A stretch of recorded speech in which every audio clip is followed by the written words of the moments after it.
Hidroituango, primero que todo, es un proyecto que se hizo sin lo que hoy llamaríamos en Colombia la consulta previa, es decir, preguntarle a los dueños de las tierras, a los habitantes de estos municipios, de sus zonas de influencia, si estaban de acuerdo o no. Obviamente, como los habitantes, y entre ellos creo que se encuentra Isabel y también sus antecesores, no estaban de acuerdo con que les inundaran sus tierras, con que se las pagaran a precio de huevo, me imagino, y vinieron las masacres, es decir, a sangre y fuego hacemos Hidroituango, sea como sea, Hidroituango es un proyecto que genera mucho dinero para el sector privado construido con el dinero público. Esa es la trampa de Hidroituango, o sea, el negocio socio. Es decir, ponen el dinero público a rentar para los privados. Y obviamente, pues, vinieron las masacres, vinieron las desapariciones forzosas, vinieron los asesinatos selectivos. Álvaro Uribe, por ejemplo, está imputado por 2 masacres que tienen que ver con la construcción de este proyecto, que son La Granja y El Aro. Masacres cometidas por paramilitares con la complacencia en ese momento del ejército, que todo esto ya está aprobado, incluso ya el Tribunal de Antioquia compulsó copias para que la Corte investigara a Álvaro Uribe. Sacaron a la gente a sangre y fuego, pero no se conformaron con eso, sino que sobre los cadáveres, algunos hablan de 800 personas, otros de 3.000, no sé si Isabel tenga un número más objetivo. Sobre esos cadáveres empezaron a desviar y a construir, desviar el río Cauca y a construir esta famosa hidroeléctrica que yo algún día escribí por ahí, que lo que empieza mal termina mal, y es porque obviamente una hidroeléctrica construida sobre el dolor de unas poblaciones en Puerto Valdivia, Ituango, El Aro, La Granja, etcétera, pues obviamente no podría terminar bien. Y eso es lo que sucedió. Ya el negocio, ¿de qué se trata el negocio? Pues va a ser la hidroeléctrica que más genera energía en Colombia. Para que tengan una idea, el Guavio genera 1.2 megavatios y Hidroituango iba a doblar esa capacidad de generación de Hidroituango, del Guavio, que va a ser 2.4 megavatios. Algo así como al año, leí por ahí como unos 13 gigavatios, 13.000 gigavatios al año. Entonces, eso a grandes rasgos es Hidroituango, un proyecto construido sin el permiso de las comunidades. Y como en la época en que se empezó, imperaba la mano fuerte, se podían imponer a sangre y fuego los proyectos, pues esto fue lo que hicieron con Hidroituango. La magnitud de Hidroituango la vendremos a conocer, porque yo creo que esas pérdidas van a ser mucho más altas de lo que nos están diciendo. Y aquí entra a jugar lo que dijo Sergio Fajardo esta mañana, que lo estuve escuchando, y también un poco lo que dice Daniel Coronel, y es que dice, prefiero decirlo textualmente, dice: no hay ninguna prueba de que Sergio Fajardo se haya quedado con dineros públicos de la construcción de Hidroituango, como parecen estar empeñados en repetirlo algunos usuarios de las redes sociales. En cambio, existen indicios serios sobre su actuación negligente cuando era gobernador de Antioquia con relación al megaproyecto. Entonces, un poquito una lavada de imagen que aunque la columna se desarrolla digamos, con muy buen criterio crítico, pues a mí me parece que aunque una persona no robe, si esa negligencia permite no tocar unos poderes, aquí también hay un detrimento, pero no solamente en el sentido de que la persona no robe, sino que eso también es corrupción. Y leyendo la columna juiciosamente, uno lo que encuentra es que él omitió varias alertas que le hicieron sus funcionarios, precisamente porque él tendría que haberse ido contra las personas que les financian sus campañas, es decir, el GEA, y en ese momento había tenido que tocar esos poderes de las empresas públicas municipales, pero omitió hacerlo.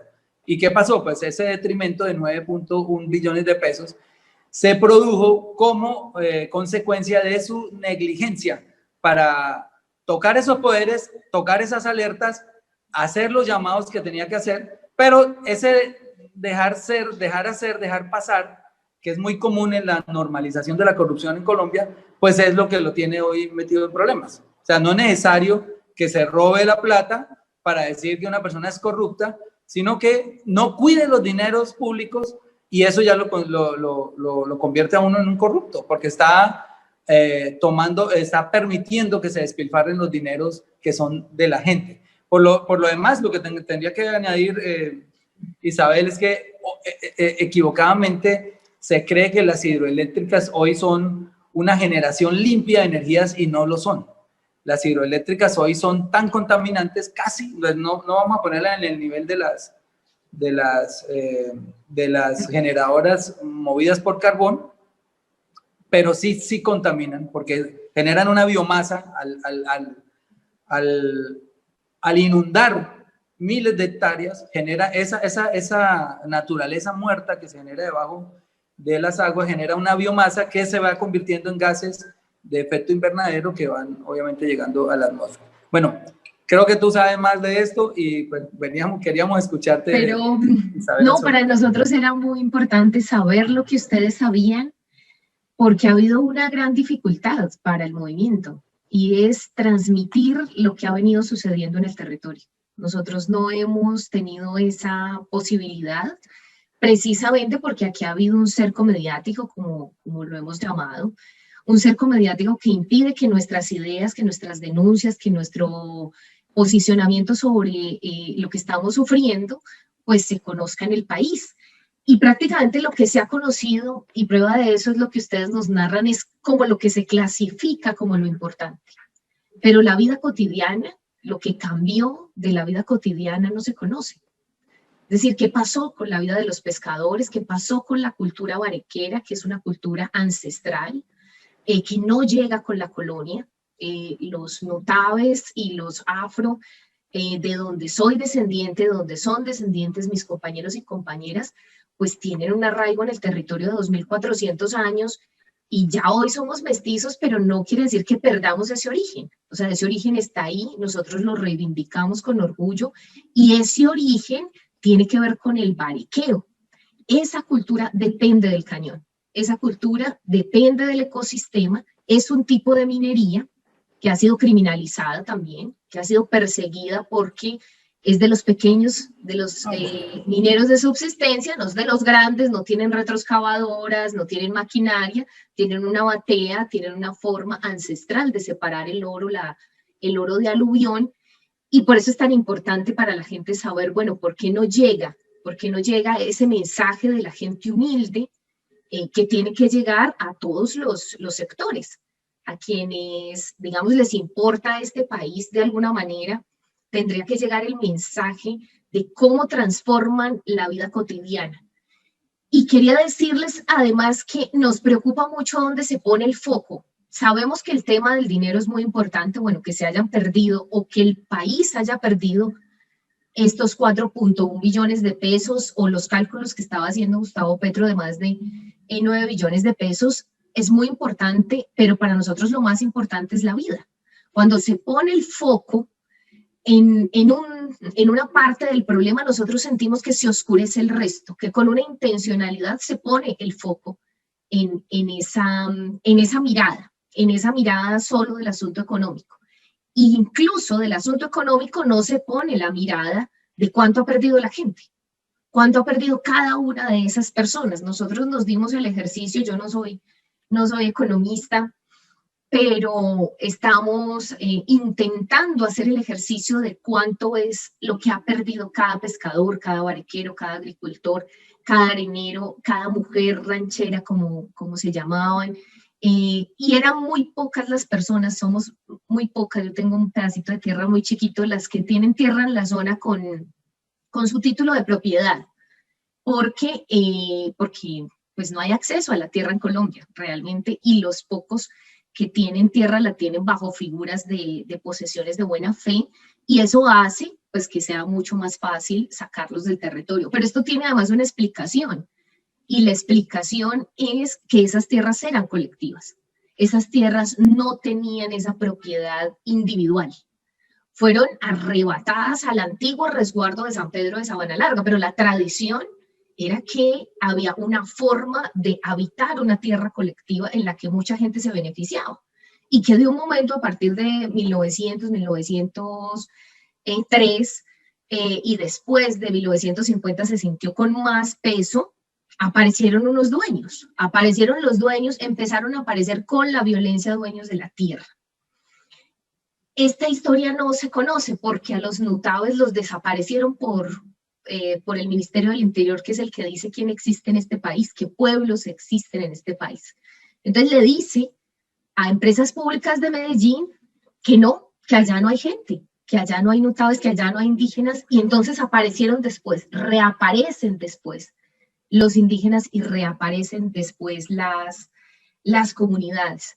Yo siento que en este país falta esa historia de cada territorio, de cada diversidad, porque hay un problema también con el modelo y es que intenta homogenizarnos, que a todos nos interesa lo mismo, que a todos nos preocupa lo mismo, que todos queremos vivir de la misma manera, y resulta que los cañoneros y las cañoneras pues no les gusta acumular, porque además son transhumantes, han sido históricamente transhumantes. ¿Qué quiere decir eso? Que no se quedan en un sitio, solamente que dependen de las desembocaduras de las quebradas. Y claro, cuando EPM llegó a censar, les pidió títulos de propiedad que no se tenían, les pidió una cuenta bancaria, que pues no hay bancos, y ¿por qué cuenta bancaria? Que dónde tenían esa plata que supuestamente sacaban del territorio, que supuestamente pescaban y sacaban tanto dinero, que supuestamente y poniendo todo en duda, y pues la gente no tiene con qué probar eso, porque sencillamente el cañón les daba todo, les daba la comida, podían pescar, podían cazar, y además el oro les daba dinero para poder comprar lo que les hacía falta. Es decir, no había como ningún medio de probar realmente que sacaban mucho dinero y que les iba muy bien y que tenían una muy buena vida, pero sin acumular porque llevan a espaldas su casa, como ellos lo dicen, y su casa es el mismo cañón. Entonces, a partir de esto, quería preguntarles, si ustedes fueran cañoneros, ¿cómo defenderían este territorio? Nosotros sentimos que nos ha faltado conocer más el país, conocer más esa discusión de qué es lo que entiende el país por el beneficio colectivo o por lo que han llamado la utilidad pública y el interés social. Nosotros no podemos entender cómo pueda ser que la utilidad pública y el interés social es que se acabe con la gente, que se destruya un bosque en vía de extinción como es el bosque seco tropical, que se destruya la naturaleza, que se destruya una cultura. No entendemos cómo eso es posible. Quisiéramos que ustedes se pusieran en el lugar de un cañonero o cañonera. ¿Cómo defenderían ustedes esta tierra? ¿Qué nos ha faltado hacer? ¿Qué no hemos hecho? ¿Y qué podríamos hacer? Isabel Cristina, que en la época en que empezaron todos estos desplazamientos, porque tengo entendido que el proyecto se gestó décadas atrás, casi desde 1965 se venía hablando de la factibilidad, pero quien le da el impulso definitivo, digamos, es el gobierno de Álvaro Uribe. En esas épocas en que se generaron todos estos desplazamientos, no existían las redes sociales y obviamente el grito de ustedes no se escuchaba. Yo me acuerdo que antes de esta década, porque digamos que las redes sociales aparecen más o menos sobre 2008, 2009, antes de eso, cuando una persona quería decir algo en los medios, poner una denuncia, pues era muy difícil. Y prueba de ello es que cuando Jesús María Valle va a contarle al gobernador de Antioquia, de ese entonces Álvaro Uribe, que están sucediendo crímenes, que están acabando con la gente, pues él no encuentra eco a esa noticia en ningún otro medio, sino simplemente aprovechando precisamente ese silencio de las comunidades, no el silencio de las comunidades, sino el poco eco que tenían las denuncias de las comunidades, pues vienen después las masacres y el mismo asesinato de José María Valle, que en ese momento no impactó, salvo en ciertos sectores críticos, porque no había este eco que hacen hoy las redes sociales. Entonces, hubiera sido muy difícil esa lucha. Seguramente yo hubiera sido barequero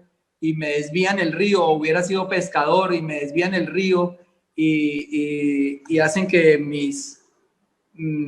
que mi sustento deje de existir, pues yo también hubiera puesto un grito, me hubiera asociado con ustedes, hubiera hecho algún paro que seguramente hicieron, como lo hicieron el paro cívico en Chocó, como hicieron el paro cívico en Buenaventura, pero de ahí no hubieran podido pasar porque ustedes tenían en contra, primero, el silencio brutal, porque lo que les quería decir era que cuando uno quería hacer una denuncia tenía que enviar una carta al Tiempo, había una sección que decía carta al lector, y me imagino que el editor del Tiempo escogía 6 o 7 cartas, que era lo máximo que aparecía, se perdían miles, que nunca seguramente veían la luz, y el resto no había otra forma de hacer eco de una denuncia, digamos, a nivel nacional, como por ejemplo esto que está haciendo Isabel Cristina de un tiempo para acá, que mucha gente lo amplifica, sus videos, sus denuncias, siempre las estamos amplificando. Ahí no había nada, no había mucho por hacer, y obviamente eso los convirtió a ustedes en presa fácil de una fuerza brutal, que no solamente era la del ejército, sino sumada a unas fuerzas paramilitares interesadas siempre en el negocio, que los aplastaron. Y eso fue lo que pasó en ese momento, pero hoy, más de 20 años después, todas esas denuncias, todo eso que sucedió está hablando. Esos muertos están hablando. Esas masacres están hablando. Y ha habido jueces valientes que no las han dejado morir. Por eso yo creo que yo no hubiera hecho más allá de lo que ustedes hicieron, que fue dar la vida por defender un territorio, y eso es lo que mantiene viva esa llama, y esa lucha se mantiene hoy gracias a esas muertes que se ofrendaron lastimosamente, porque ellos tampoco, yo creo que ellos ignoraban el poder brutal del Estado en concubinato con fuerzas paramilitares irracionales y salvajes como las que tuvimos en esa época. Y pues bueno, eso es lo que podría decir, porque no se me ocurre otra cosa, Isabel.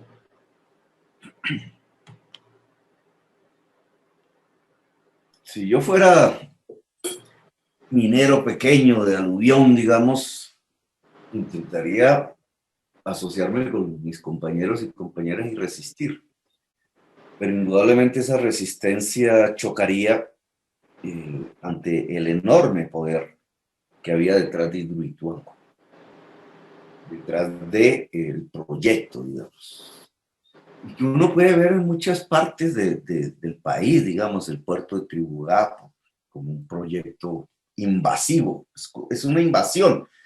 Refleja lo mismo de la conquista, es la misma mentalidad de la conquista española, de los españoles sojuzgando, trayendo población negra y esclavizándola. ¿Para qué? Para sacar oro, para razones que tienen que ver con la codicia. Y entonces lo que está sucediendo sobre el Chocó, lo que sucede sobre Buenaventura, por ejemplo, a sangre y fuego. Eso no es, digamos, dialogando, es a sangre y fuego, tal cual hace 5 siglos los españoles hacían con la espada. Uno lo podría ver aquí, en Bogotá, los humedales, las zonas de humedales del río Bogotá, los cerros, uno lo puede ver en la Guajira, ¿cierto? Entonces, una enorme riqueza carbonífera y una invasión allá los guajiros, los guajiros se creen que, pues, algunos políticos, digamos, se ponen corbata y creen que porque los reciben en el Palacio de Nariño, entonces ya están en el mundo del poder detrás del Cerrejón. Es un poder mundial, que es el del capitalismo fósil, que necesita ese carbón para mantener sus rentabilidades a escala mundial. Y sojuzgan, se invaden, se toman el territorio que era de los guayú. Y así podría haber una enorme cantidad. Y entonces, claro, la pregunta que ahí surge es, ¿y qué es la democracia? Si tú vas y miras, aunque no sin problemas, porque todo esto tampoco ocurre solo en Colombia, pero vas y miras y vas a Suiza, la Suiza de las postales, y vas a un cantón y entonces le preguntas a la gente suiza que vive ahí, ¿quién es el dueño del cantón? La gente te dice, pues nosotros, la gente, y toman sus decisiones sobre su territorio. Eso es democracia. Que la gente sea dueña del territorio es uno de los ejes de la democracia, y aquí eso no sucede. Y no sucede porque aquí no hay democracia. Digamos, Hidroituango demuestra la ausencia de democracia de Colombia.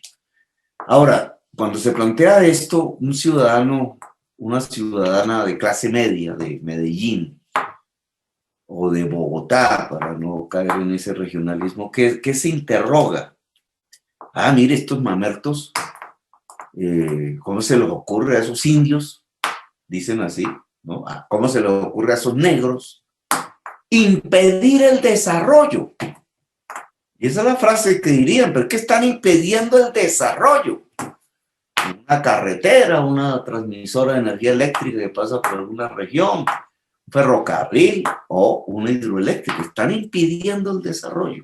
Entonces tienen en su cabeza una concepción de desarrollo que no es, digamos, que quizás fue hace un siglo, así se pensaba realmente, por eso uno veía las películas del oeste a los vaqueros matando a los indígenas que llamaban apaches, para que pasara la línea del ferrocarril, y entonces llegaba el desarrollo, y así fue en África.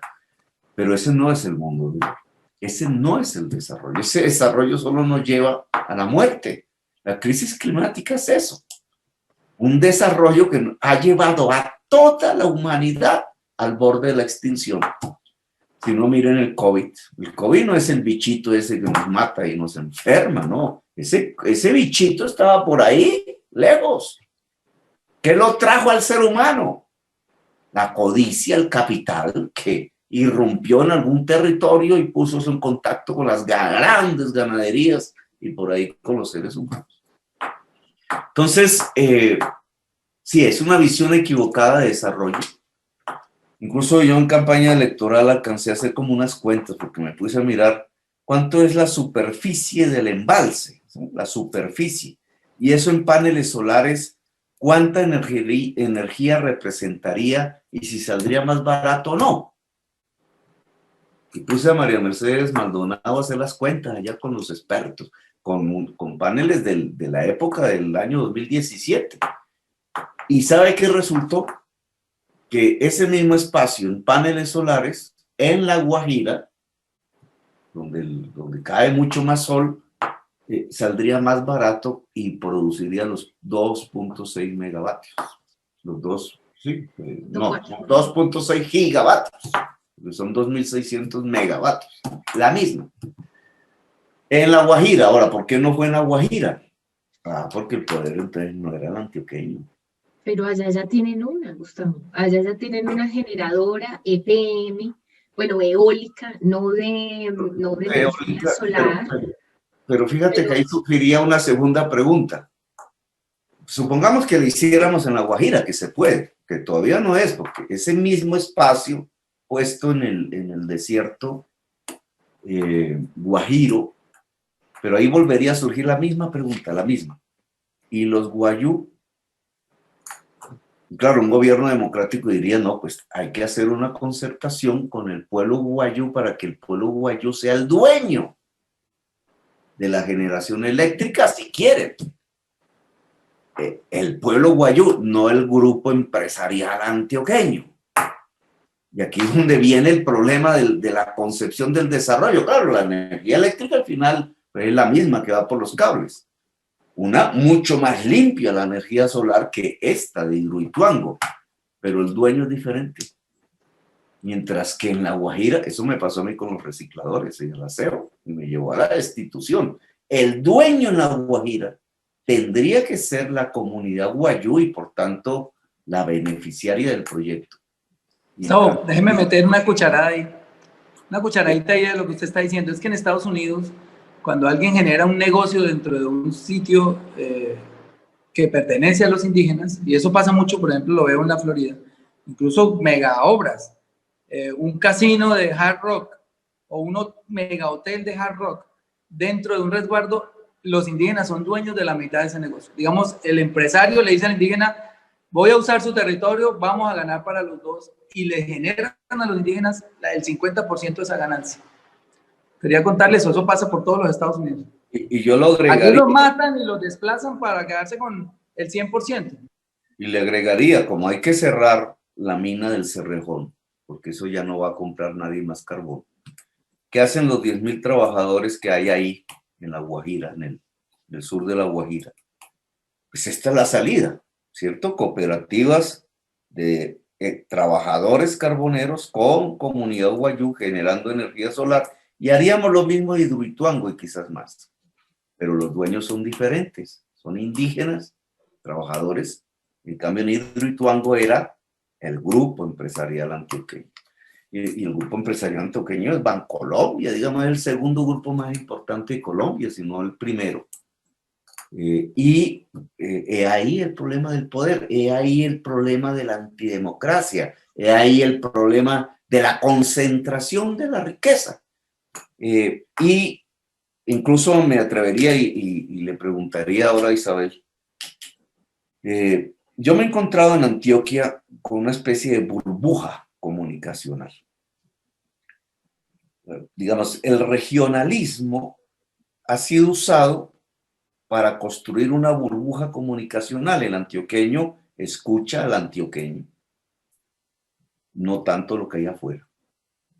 Y eso ha sido usada por la clase política tradicional antioqueña, que es una clase política asesina y mafiosa.